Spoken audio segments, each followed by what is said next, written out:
Hello friend, welcome to my channel CK study 91। जैसे कि आप सभी जानते हैं कि इस चैनल पर क्लास 12 की सभी सब्जेक्ट का तैयारी एमसीक्यू टाइप में करवाया जा रहा है, जो कि 2023 एग्ज़ाम के लिए बहुत ही इम्पोर्टेंट है। तो आइए उसी हिसाब से मैं आपके लिए आज से क्लास 12 केमिस्ट्री का लॉन्ग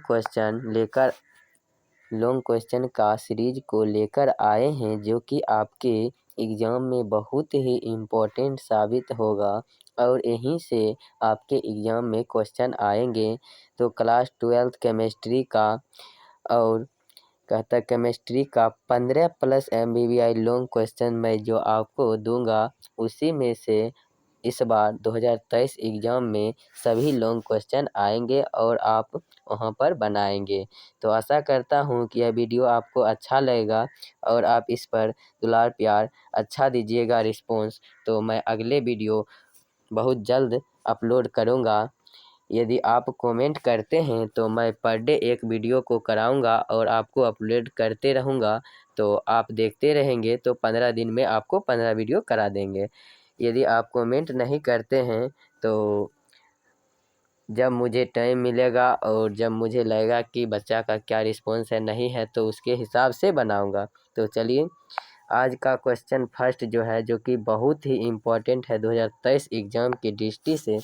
तो ये क्वेश्चन बिहार बोर्ड बहुत बार पूछ चुके हैं। तो देखिए आज का फर्स्ट नंबर क्वेश्चन है, जो कि केमिस्ट्री का बहुत ही इम्पोर्टेंट क्वेश्चन है क्लास 12 का।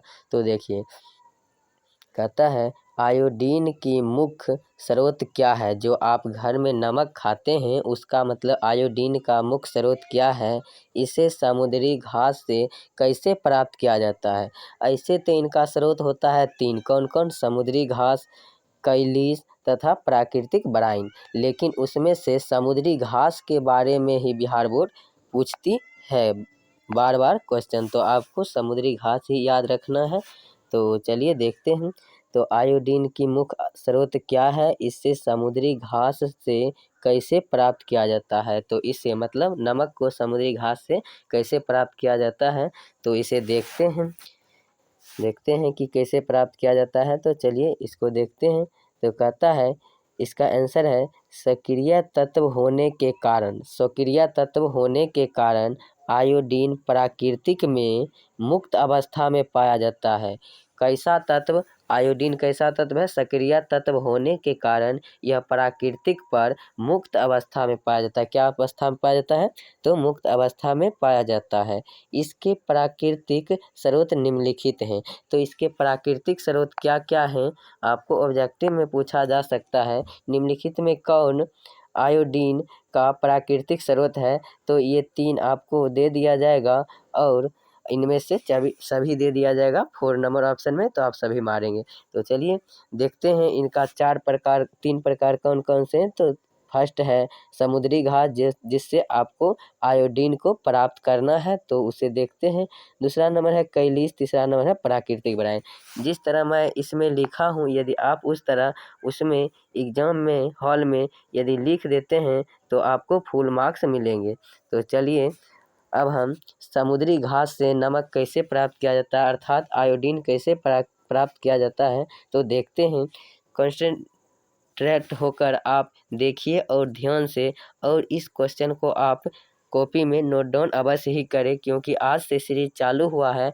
यदि आप इसी तरह से नोट डाउन करते रहेंगे और याद करते रहेंगे और आप कॉपी कलम पर रिवाइज करते रहेंगे, तो आपको 100% उम्मीद है कि आपको समझ में आएगा और याद भी होगा। तो चलिए देखते हैं।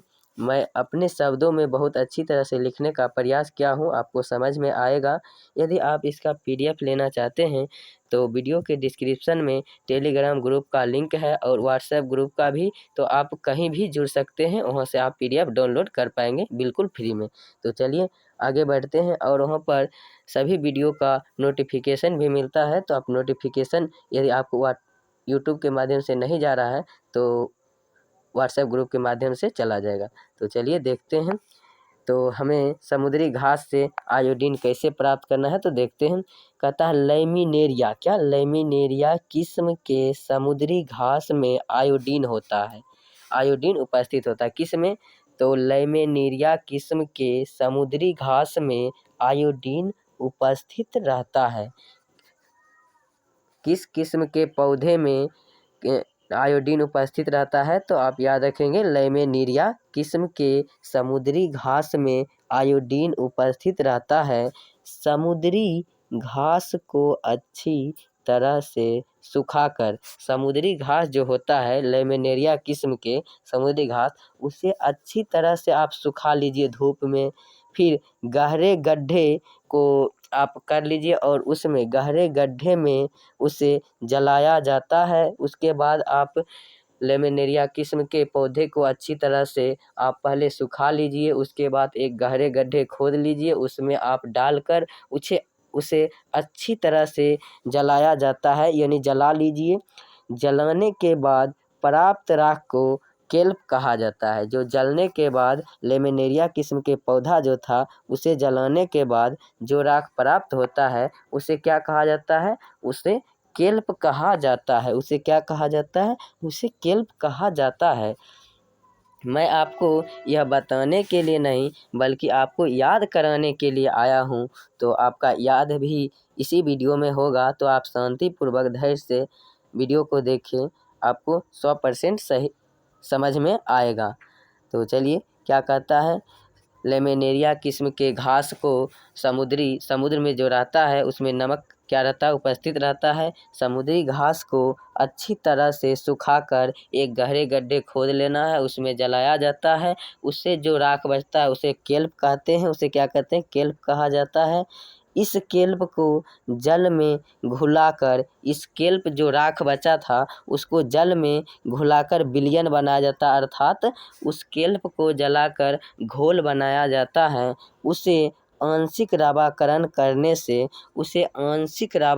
करने से यानी थोड़ा बहुत रवाकरण करने से जल में घुलनशील अवयव आंशिक इसमें यदि रवाकरण कराते हैं, उस केल्प को जब जल में घोल लेते हैं और उसमें आंशिक रवाकरण कराते हैं, तो वो जल में जो घुलनशील अवयव होता है उसमें KCl पोटेशियम क्लोराइड तथा सोडियम क्लोराइड आदि बाहर निकल जाते हैं। पोटेशियम क्लोराइड तथा सोडियम क्लोराइड बाहर निकल जाते हैं। तो उम्मीद करता हूँ कि यहाँ तक आपको समझ में आया होगा। तो चलिए आगे की ओर बढ़ते हैं। तो आगे आप समझ सकते हैं। तो कहता है KCl तथा NaCl आदि बाहर निकल जाते हैं या प्राप्त किए जाते हैं। तो आगे चलते हैं। जबकि जल में अधिक घुलनशील अवयव क्या होता है? पोटेशियम आयोडाइड तथा सोडियम आयोडाइड बच जाते हैं। ये बाहर निकल जाते हैं। कौन? पोटेशियम क्लोराइड तथा सोडियम क्लोराइड आदि ये घुलनशील जल में जो अवयव रहता है वो क्या करते हैं? बाहर निकल जाते हैं। लेकिन इसमें जबकि जल में अधिक घुलनशील अवयव पोटेशियम आयोडाइड तथा सोडियम आयोडाइड बच जाते हैं। क्या होते हैं? जल में बच जाते हैं। पोटेशियम आयोडाइड तथा सोडियम आयोडाइड बच जाते हैं। इसमें MnO2 मैग्नीशियम ऑक्साइड तथा सांद्र H2SO4 यानी सल्फ्यूरिक अम्ल को मिलाकर आयोडीन प्राप्त किया जाता है। तो क्या कहता है? एक बार और समझने का प्रयास करते हैं कि उसे आंशिक रवाकरण, किसे आंशिक रवाकरण? तो जो जल में उस केल्प को घोले थे उसे आंशिक रवाकरण करने से जल में घुलनशील अवयव KCl NaCl आदि बाहर निकल जाते हैं। क्या होते हैं? वह बाहर निकल जाते हैं तथा उस जल में अधिक घुलनशील अवयव कौन कौन बचते हैं? पोटेशियम आयोडाइड तथा सोडियम आयोडाइड बच जाते हैं।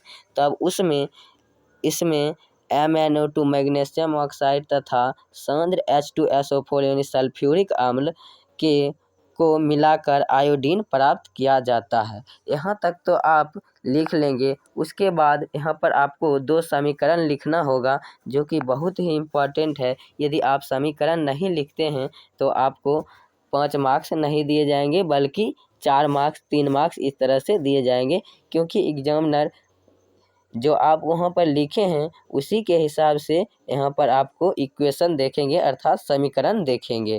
तो चलिए देखते हैं क्या कहता है। 2Na यानी सोडियम आयोडाइड को मैग्नीशियम ऑक्साइड प्लस H2SO4 क्या सोडियम आयोडाइड यानी क्या होता है सोडियम आयोडाइड को मैग्नीशियम आयोडाइड तथा H2SO4 सल्फ्यूरिक अम्ल को से क्या करते हैं अभिक्रिया कराते हैं तो क्या प्राप्त होता है 2NaSO4। क्योंकि ये बैलेंस अभिक्रिया भी किया हुआ है तो बैलेंस है इसलिए बैलेंस कर दिया हूँ कि आपको परेशानी ना हो। तो 2AHSO4 इधर बन गया। उसके बाद MnSO4 प्लस 2H2O और लास्ट में क्या बन गया आयोडाइड क्या बन गया I2 अर्थात आयोडाइड। उम्मीद करता हूँ कि यह आपको समझ में आया होगा। दो गो सोडियम आयोडाइड का पार्ट लिए प्लस Mn मैग्नीशियम ऑक्साइड के पार्ट लिए इसे जोड़े और 3H2O 3 तो ये बैलेंस करने के लिए लगाए H2SO4 यानी सल्फ्यूरिक अम्ल सल्फ्यूरिक अम्ल को जब अभिक्रिया कराते हैं तो क्या बनता है 2NaHSO4 जो कि आपको मैंने अभी तुरंत ऊपर बताए हैं सिर्फ वही यहाँ पर अभिक्रिया कराया गया है। तो MnSO4 2H2SO4 आयोडाइड। तो अब आयोडाइड लास्ट में बचा तो इसे हम पोटेशियम आयोडाइड की अभिक्रिया क्लोरीन के साथ कराते हैं तो हमें क्या बनता है KCl यानी पोटेशियम क्लोराइड अर्थात आयोडाइड। तो हमें आयोडीन प्राप्त हो गया KCl। तो उम्मीद करता हूँ कि यह वीडियो आपको समझ में आया होगा। यदि वीडियो समझ में आया है तो प्लीज़ वीडियो को लाइक कर दीजिए, चैनल को सब्सक्राइब कर दीजिए। यदि आप इसी तरह के सभी सब्जेक्ट का वीडियो लेना चाहते हैं तो आप हमारे चैनल को सब्सक्राइब करें और सभी सब्जेक्ट के PDF लेने के लिए वीडियो के डिस्क्रिप्शन में व्हाट्सएप ग्रुप तथा टेलीग्राम ग्रुप का लिंक है तो आप वहां से हमारे व्हाट्सएप ग्रुप या टेलीग्राम ग्रुप में ज़रूर जुड़े क्योंकि वहां सभी सब्जेक्ट का PDF दिया हुआ है। आप बिल्कुल फ्री में डाउनलोड कर सकते हैं पढ़ सकते हैं। वहां पर 75 केमिस्ट्री का शॉर्ट क्वेश्चन अर्थात 2 नंबर वाले क्वेश्चन तथा लॉन्ग क्वेश्चन फिजिक्स का 15 है और फिजिक्स का 75 सब्जेक्टिव क्वेश्चन 2 मार्क्स वाले हैं और ऑब्जेक्टिव क्वेश्चन भी ढेर सारी हैं। तो आप वहां से हमारे ग्रुप में ज़रूर जुड़ेंगे। उम्मीद करता हूँ। Thank you. जय हिंद जय भारत।